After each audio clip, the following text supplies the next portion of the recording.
Perkenalkan, nama saya Vina Rahmatika. Saya Frida Iza Aulia. Perkenalkan, nama saya Virial Azahra Roza. Baik, aku akan menjelaskan kenapa sih identitas itu penting. Jadi, identitas itu terbentuk dari nilai yang menurut kita itu penting. Semisal kita menjunjung nilai integritas, maka kita itu akan cenderung menampilkan sifat yang berkaitan dengan integritas seperti konsisten, jujur, tanggung jawab, dan disiplin. Identitas ini tuh bisa membentuk siapa kita dan bagaimana kita itu berinteraksi dengan orang lain. Dan ini tuh juga bisa memengaruhi bagaimana cara kita berpikir dan berkaitan dengan pengakuan juga penerimaan di sosial. Lanjut, identitas itu apa sih? Nah, identitas itu merupakan kapasitas kita tahu tentang siapa kita, bagaimana orang lain tahu kita, dan bagaimana kita tahu orang lain. Nah, identitas itu hanya bisa dibentuk dan gak bisa diberikan. Identitas itu berasal dari proses interaksi sosial dan simbolik antar individu maupun kelompok, dari proses sosialisasi melalui interaksi. Lanjut, ada identitas pribadi. Identitas pribadi ini sering dianggap sebagai kepribadian karena mencakup sifat, karakter maupun kecenderungan atau kebiasaan pribadi kita. Dan ini yang bisa menjadi keunikan dari seseorang. Tapi keunikan dari seseorang di sini tuh bukan karena dia berbeda dari orang lain, tapi karena ada kombinasi sifat dalam diri seseorang itu.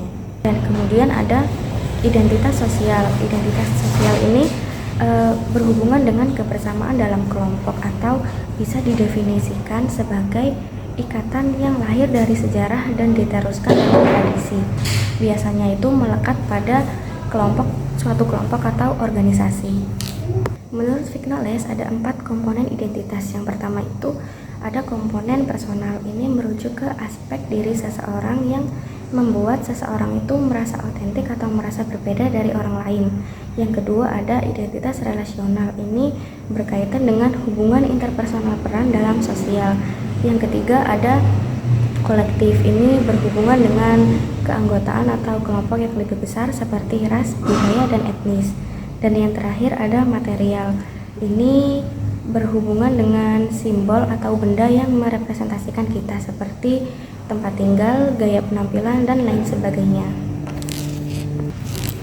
Lanjut, ada identitas pribadi. Identitas pribadi ini menjadi keunikan dari seseorang dalam kategori sosial. Ini bisa dikenali dari nama pribadi, sifat, karakter, dan lain sebagainya.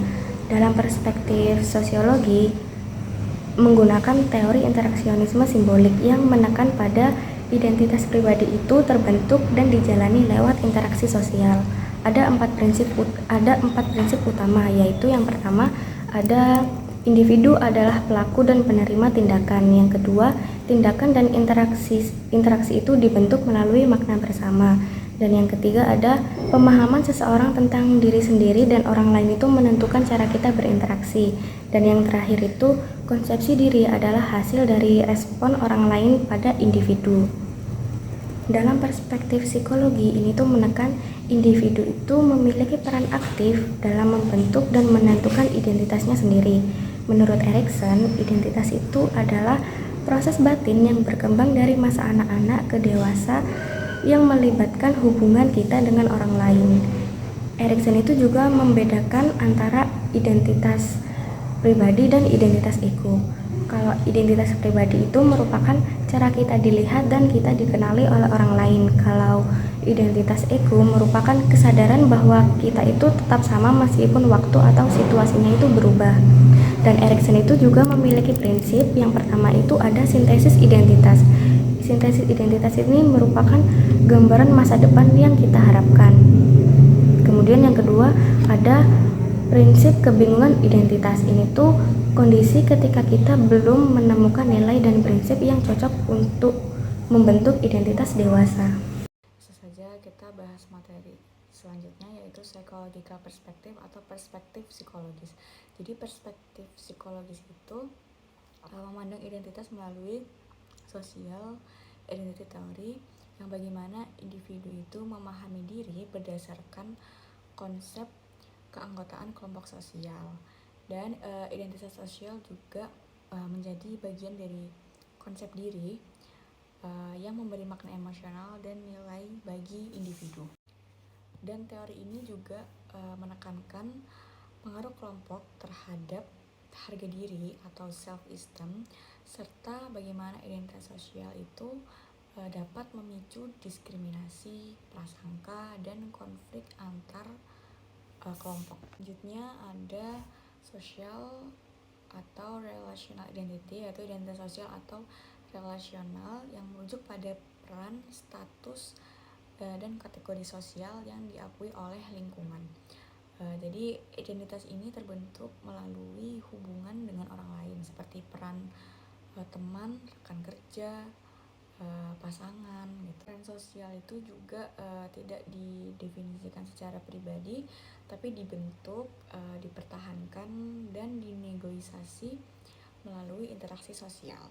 Dan identitas sosial juga mencerminkan bagaimana cara individu itu mempresentasikan diri dalam sosial dan budaya.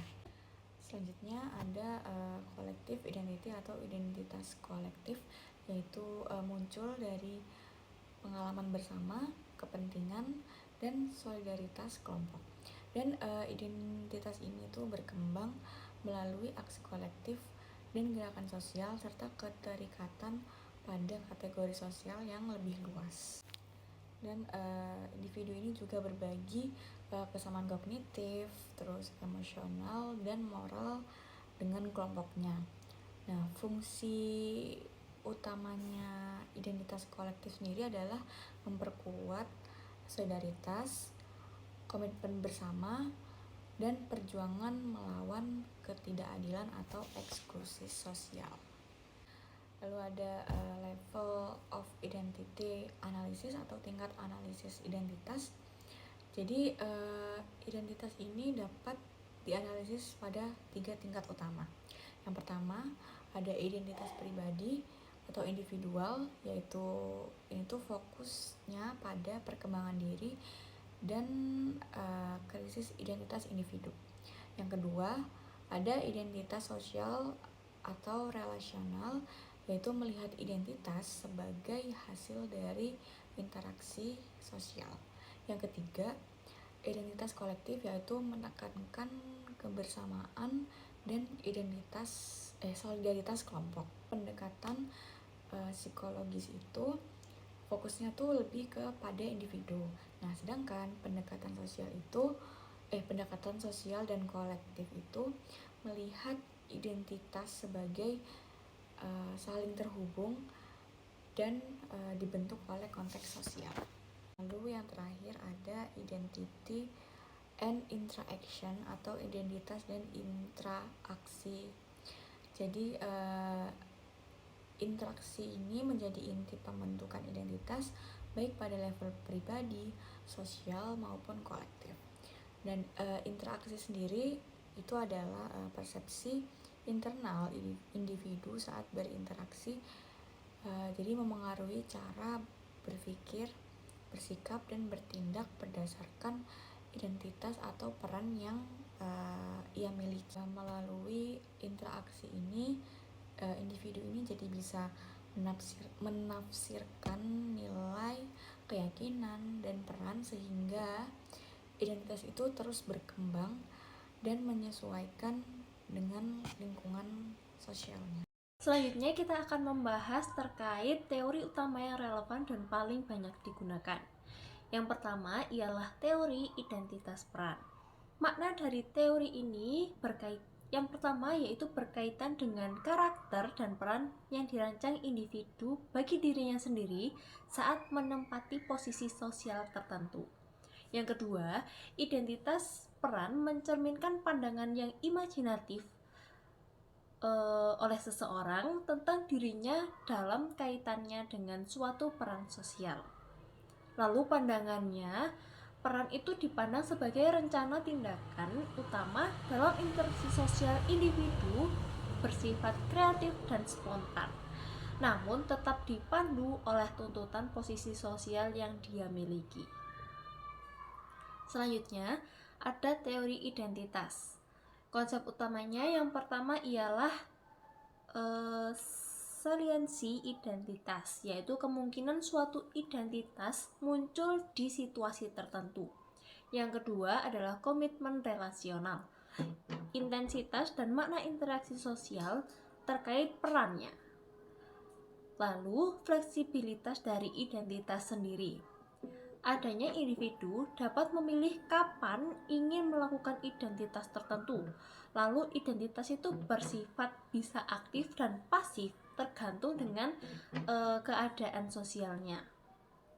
Selanjutnya dapat disimpulkan, individu itu bisa memilih identitas yang akan diperlihatkan, ditampakkan dengan pengaruh dari struktur dan interaksi sosialnya.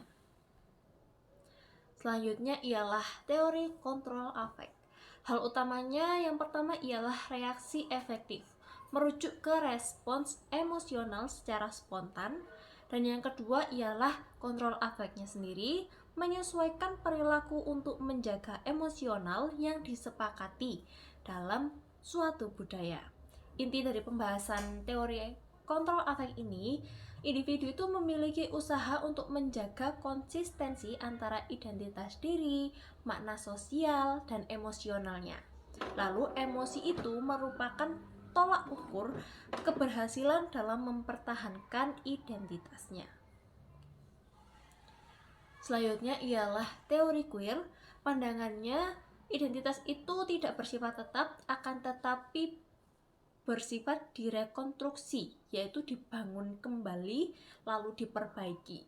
Yang kedua, identitas bersifat cair dan kontekstual. Nah, inti pemikiran dari teori ini adalah memiliki upaya untuk sedikit acuh ya terhadap batas-batas sosial maupun budaya di setiap identitas manusia, serta melihat identitas itu merupakan proses yang dapat terus berubah. Selanjutnya ialah kategori identitas yang terstigma. Konsepnya, stigma merupakan bentuk interaksi sosial antara orang yang terstigma dan orang yang dianggap normal. Stigma dapat muncul apabila identitas seseorang tidak sesuai dengan ekspektasi sosial dari normalitasnya. Jenisnya yang pertama, discredited stigma, lalu discreditable stigma. Lalu identitas gender, yaitu dari pandangan Butler, individu dipaksa menampilkan diri sesuai struktur sosial dan ekspektasi gender. Gender dianggap alami dan tetap, padahal kenyataannya itu dibentuk oleh suatu sistem. Contohnya, perempuan muda di negara barat liberal mungkin bebas mengekspresikan gendernya, tetapi jika ia pindah ke negara dengan aturan sosial yang ketat seperti negara bagian timur, ia itu harus menyesuaikan sesuai aturan sosial sesuai dengan ekspektasi masyarakat. Yang selanjutnya ialah identitas seksual. Nah, identitas seksual ini ditentukan oleh orientasi seksual yang dimilikinya, yaitu kepada siapa seseorang tertarik atau memiliki koneksi emosional. Orientasi seksual terdiri dari 4 kategori utama. Yang pertama, heteroseksual, yaitu lawan jenis. Kedua, homoseksual, sesama jenis. Biseksual, kedua jenis kelamin. Dan aseksualitas, yaitu tidak memiliki ketertarikan seksual. Lalu ras dan identitas etnis. Nah, identitas ras itu awalnya dianggap sebagai kategori biologis, akan tetapi kini itu dipahami sebagai konstruksi sosial identitas kelompok. Lalu identitas ras sering digunakan untuk membedakan dan menjauhkan diri dari kelompok lain, yaitu mungkin bisa dilihat sekarang itu dari warna kulit. Sering dilihatnya berdasarkan warna kulit. Yang kedua, itu ada identitas etnis, ya sama seperti identitas ras. Merupakan suatu konstruksi sosial, didefinisikan sebagai identifikasi seseorang dengan kelompok. Anggota kelompok etnis yang sama sering berbagi nilai, tradisi, dan keyakinan, serta merasa bangga terhadap warisan budaya mereka. Mungkin cukup dari kelompok kami, semoga proyeknya bisa mendapatkan nilai yang bagus. Terima kasih. Wassalamualaikum warahmatullahi wabarakatuh.